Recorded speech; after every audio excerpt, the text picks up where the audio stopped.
All right. Let's see what we got going on here. So, I know I'm supposed to talk to you guys about healthcare, right? That's why we're here. I get that. I'm supposed to motivate you guys to take on the charge of healthcare.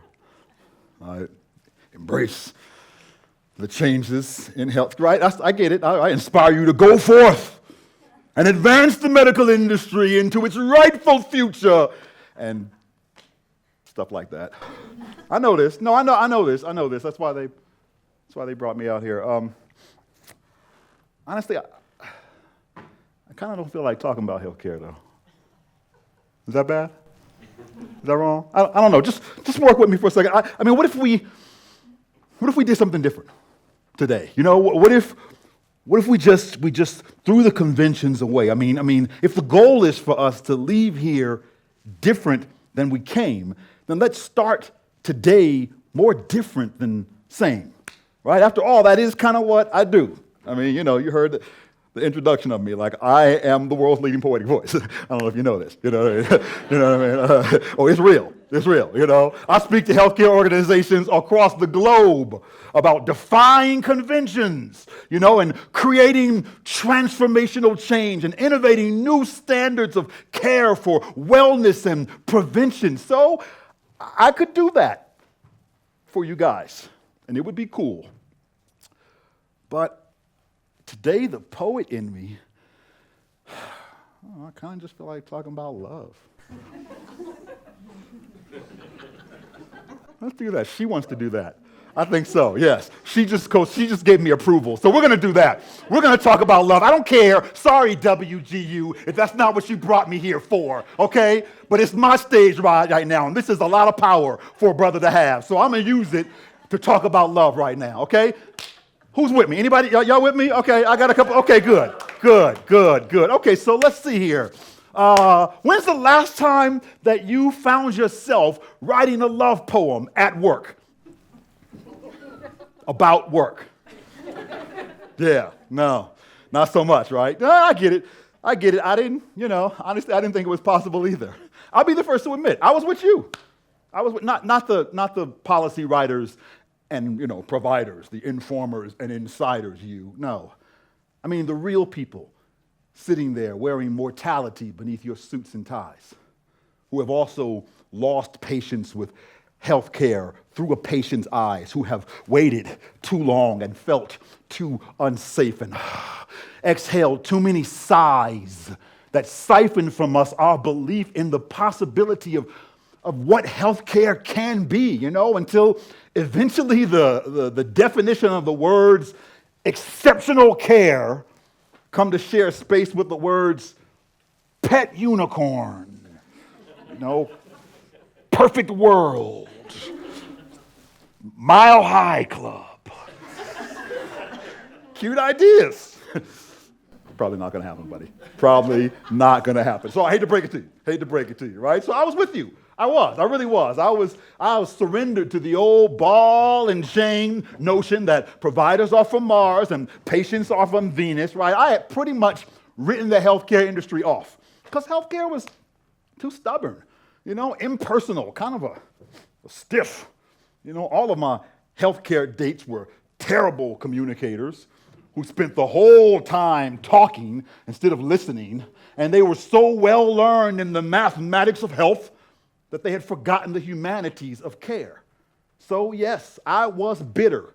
I'll admit it. I was ready to start dating outside the industry, telling my friends I was happy just dating myself for a while, But then, oh God, I met someone.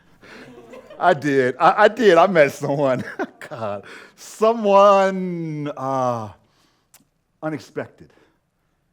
Yeah, unexpected. She entered the bar a seductive susurrus, speaking in some exotic, altruistic tongue, who are you? She asked. Now, you know me. Shoot, come on. I'm a player in this industry. You can't get me with that, you know. Accustomed to this routine, I barely looked up from my insulin and Diet Coke on the rocks as I pointed to the crinkled name tag clung to my chest. Hi, my name is Diabetic. Because it was Wednesday, you know. Tuesdays, I'm terminal. Thursdays, I'm breast cancer. Weekends, I'm partial to obesity. But it was Wednesday, so diabetic. She responded, no. Who are you? I chuckled at her amateur attempt to engage me and tailor her communication to my individual segment. So I indulged just enough to call her bluff. I told her that I am diabetic, asthmatic, anemic, epileptic, and occasionally, neurotic. I got carpal tunnel and cavities, colitis and cancer, a curious mole on my right foot. What is that? I got high blood pressure, low blood sugar, high cholesterol, low iron, a high-pitched ringing in my ears. Do you hear that? Stop, she said, sliding her outstretched finger along a dry tear that had riveted the lines of my cheek many hardships ago, and said, who are you?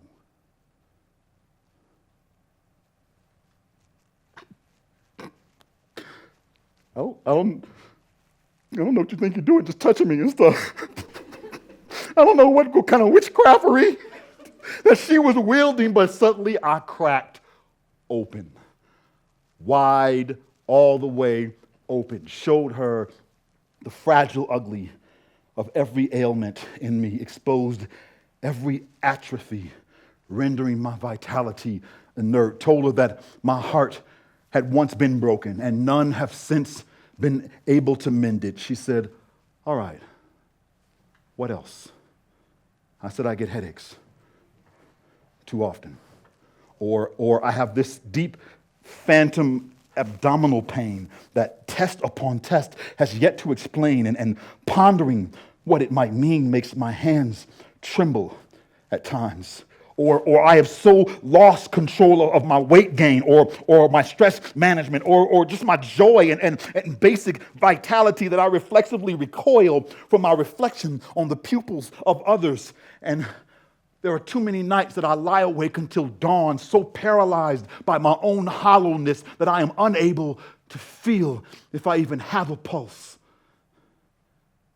And in that moment, she did something, well,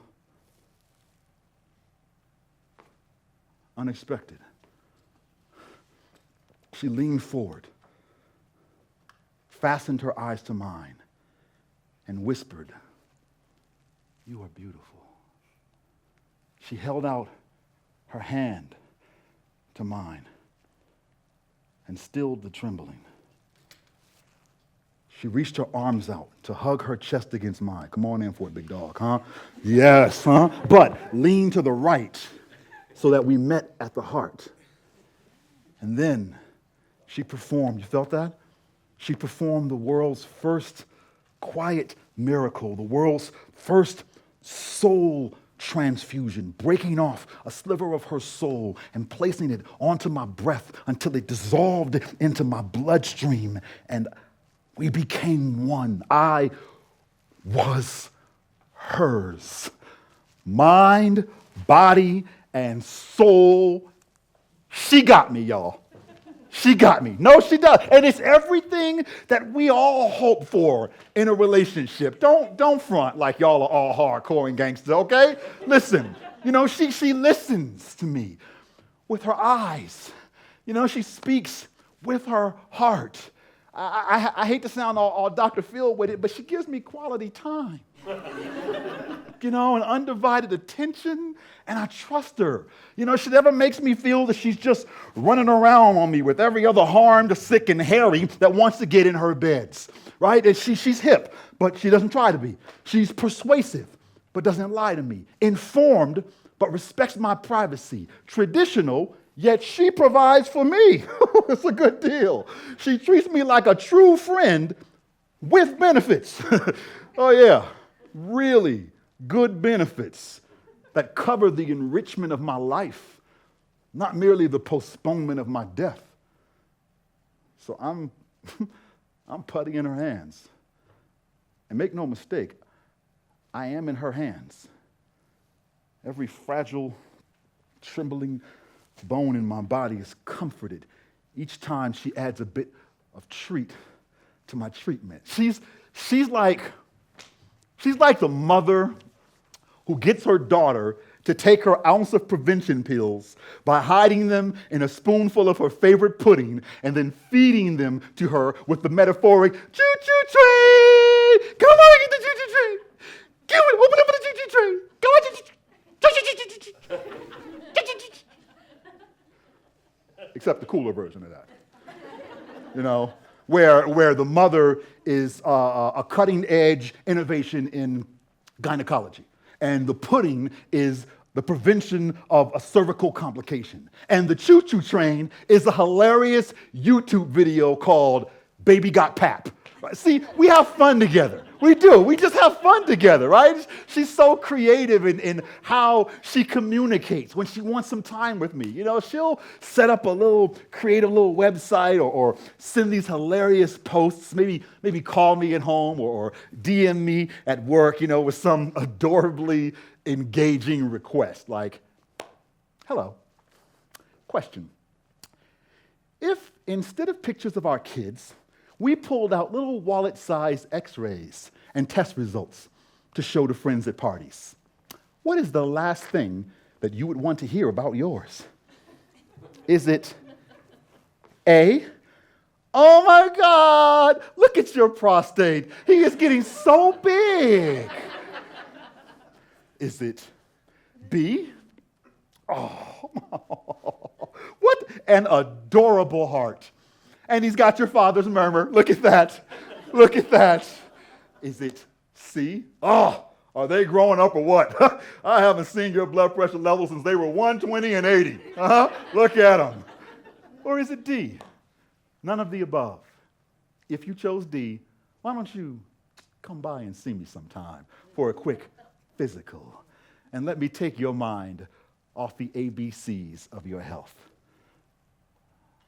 Sometimes, though, you know, she just reaches out to say, I don't need anything.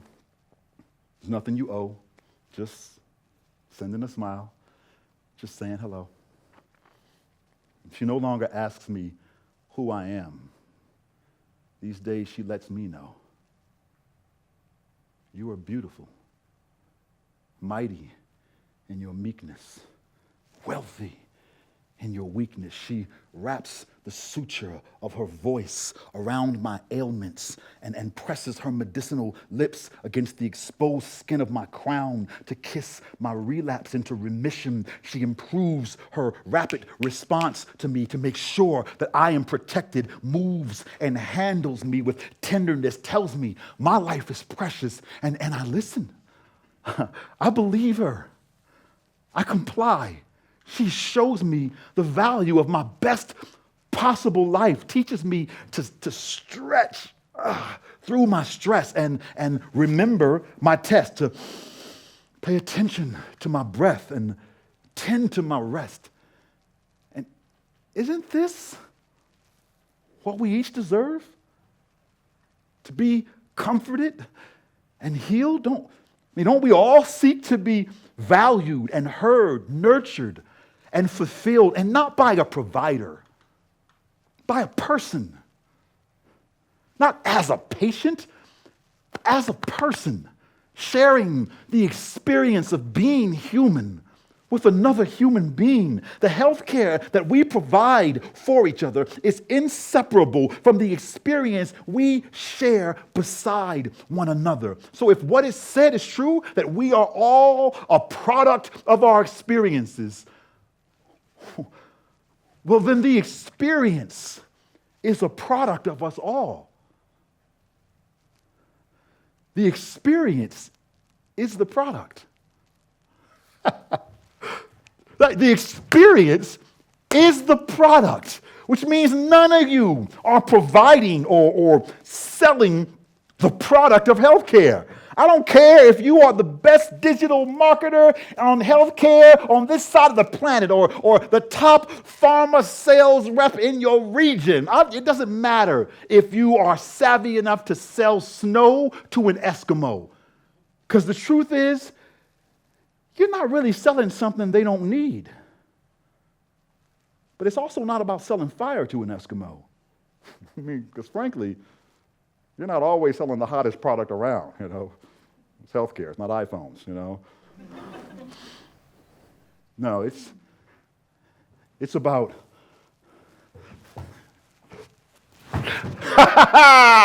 got you! Selling snowball fights to an Eskimo. And family nights around the fire. Selling melted snow to a thirsty Eskimo and then toasting to the wellness they desire. It's not about selling insurance policies to millions of Americans. It's about selling millions more smiles, silent smiles that just levitate above insurance acceptance letters for people who previously lived in fear that the loss of their mobility could make them lose their home. Selling 15,330 extra days to the grateful mother who mistakenly told her kids that she was dying 42 years ago. Your product is the frustrated, still obese husband who tries and, tries again. And then one morning, while he's wondering, what's the point? He sees his 92-year-old grandfather kiss his wife on the forehead and realizes that's the point. Puts on his walking shoes, pulls out his fitness app, and tries again. This is your product. This is your true product. It's the 65 flames hovering above a buttercream cake for a silver-crowned birthday boy whose favoritist gift in retirement still is those last 10 candles that graced his cake since he went into remission. It's the 7-year-old who brings his older sister to silent tears as she watches him and the lab tech stay up past his bedtime to bedazzle her insulin pump with rhinestones that will perfectly match her prom dress. This is your true product. It's the mother who wakes up each morning in her room and each morning wonders where she is. And it's the young man wearing her face who brings her tea and spreads apricot jam on her lightly toasted English muffin while going through the morning routine of introducing himself to his own mother. And he may not know all of the work that scientists and geneticists are doing to fight diseases like Alzheimer's. He may not know about the wearables the tech innovators are designing to keep patients from missing critical warning signs and about the programs that policy writers are allocating resources to in order to enable people to make better decisions about care and prevention, or even about the home nurse who takes it upon herself to ornament the mother's room each night with dozens of photos of this young man, each one monikered with the name Dan. No, he doesn't need to know about all that. He's just grateful that many years of good living later, when she lies on her deathbed, surrounded by family, and her frail body surrenders its last breath, her mind hears the whisper of those photos and that science and those policies and that tech, and she calls the young man to her side one last time, squeezes his hand, says, "I love you, son," and calls him by his name.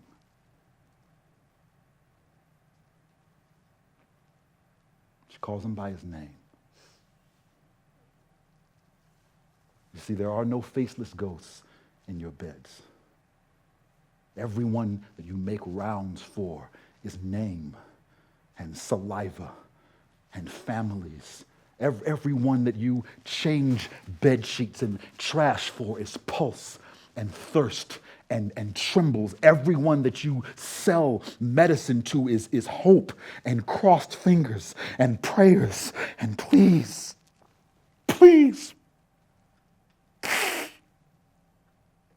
and belief in magic. Because every day we are given a reason to believe in magic. And sometimes it's the magic of healing, and sometimes it's the magic of releasing. Every day we are given a reason to believe in heroes. On some days, it's the hero who saves. On others, it's the hero who survives. Every day, we are given a reason to believe in the power of love, in the power of your purpose to deliver life-changing service. But you, too, must always believe just as much as those whose belief you feed. The mother whose newborn son is on a ventilator fighting to breathe. The veteran and foot amputee whose hands can't stop trembling as he throws away one of each of his shoes while trying to make peace with his next step. The grandmother in hospice care who loves that you love brushing the music in her hair as you sit listening to the final enchanting crackles of a record that has played the most amazing life. The bandaged child who only recognizes her face in cracked mirrors ever since sudden impact shattered her reflection. And you will think that she's just sleeping at night as you make your rounds, but she's actually praying that she is still someone's favorite color. And she will think that you're just making your rounds at night while she's praying, but you're stopping by her room just to savor the beauty of her lavender.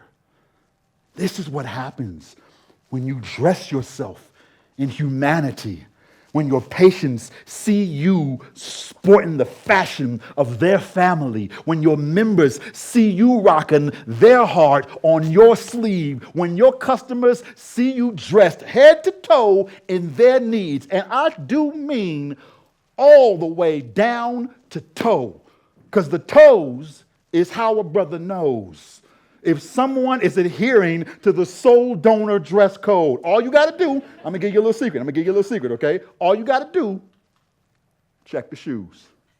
Check the shoes. I know that I am in an environment of extraordinary empathy when I can walk through the halls of any office or facility and see physicians in white jackets and flip-flops. Nurses in blue scrubs and fluffy Uggs. Lab techs in black slacks and combat boots. Med school professors in gray suits and Chuck Taylors. What? When I see you honoring your vow to get comfortable each day in shoes that are not your own. Because you cannot put the bounce back in someone's step until you can first put yourself in their shoes. And not to fill their shoes, but to feel their shoes. To know a coworker's yellows and her blues. To find your community's tickle and its bruise. To be a member's mender and his muse. Not because you have to, because you so choose to write poems about a love that will always be true when you do what you love and you love what you do. And someone very close to you will eventually look at you like you crazy. They will. No, it's going to happen. It's going to happen. There will be the skeptic who sees the blush in your cheeks when you come into work looking all in love and respond with, "What's wrong with you?" Right? There will be the jaded supervisor or colleague so well learned in the mathematics of health that they have forgotten the humanities of care, who will try to tell you poetry has no place in the business of care. It has always been so. In the timeless battle between lovers and haters, and no one knows this more than me. I am quite literally in the business of writing love poems at work about work. I have encountered every species of hater out there, trust me, right? Because I didn't just start off as the world's leading poetic voice. No, I started, like you, in the face of convention, with the world telling me, hey, buddy, yeah, so listen, probably not too smart to base your life script on poetry. I'm just saying, little tip from your uncle here, okay? Because first of all, one, you'll never make a difference with poetry, one, okay? Two, you'll never create success with poetry, right? And three, you're probably not going to get the girl at the end of the movie with poetry. I'm just saying, right? And I said, thank you for that, and got started. See, I knew that the model for me wasn't out there, so I had to create myself out of thin air, right? And so I decided to end the trend that I was seeing, this trend that I noticed of people constantly trying to fit me into their existing labels, their existing conventions. People asking me, are you a speaker or are you a performer? And my answer was, yes. Thank you for asking. And they could not make sense of that. It didn't exist within their parameters and their paradigm. And so I had to create a space for myself within the labels, in between the labels. And I decided to create my own category of inspirational speaking called Poetic Voice that basically seamlessly fuses inspirational speaking with spoken word poetry to help organizations tell their most powerful stories more powerfully and show them the best versions of themselves so that they can live into it. And that's the joy that I have in helping organizations across the globe, especially healthcare organizations, right? Because that's where I feel my impact is so immediate. It's so impactful right now. It's why I began pushing my way into healthcare. It's why nowadays you can find me on Monday helping Johnson & Johnson do cute little powerful poetic videos to address childhood obesity. And Tuesday, inspiring cardiologists and phlebotomists at Mayo Clinic to manage blood transfusions better, to create better care and end medical error. And Wednesdays, helping hospital associations attack the problem, the terrible problem of medical error, so that we can stop these unnecessary deaths by inspiring the work that they have ahead, but also celebrating the work that has been done. And on Thursday, helping Genentech inspire the scientists in their labs to try to create a cure for cancer. And then on Friday, performing at my goddaughter's poetry day, because, that's healthy too. That's medicine too. And at the end of the day, it's all making a difference, which means I make a difference with poetry. That's one, first of all, okay? Tell me I don't care. Okay, but that's not it. Let's go to two now, okay? So now you're telling me what? Being successful? Well, listen, let's just say this. Ever since I quit my job 15 years ago as an elementary school teacher and began to do poetry full-time, joining the ranks of all, probably 2 to 5 of the full-time poets that you've ever heard of in your life, I have since built a successful speaking and poetry career. I have purchased my house with poetry. I have gone on every vacation purchased with poetry. I purchased my second home a month ago with poetry. I have never looked back on any of the income or the status or anything that I was concerned about when I left my job. I never had to look back, always built the success with poetry. I pay my staff with poetry. So as far as I'm concerned, according to me and the IRS, I have built my success with poetry. That's two. And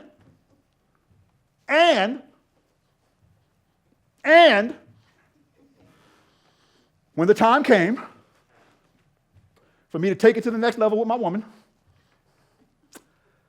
for me to use all this poetic skill and all this love poetry at work to write a poem about the person that I was going to be putting in work with for the rest of my life, I was innovative and convention defying and daring enough to stand in a club in front of 300 people, perform a 35-minute love set, get down on one knee, proposed to my wife on stage,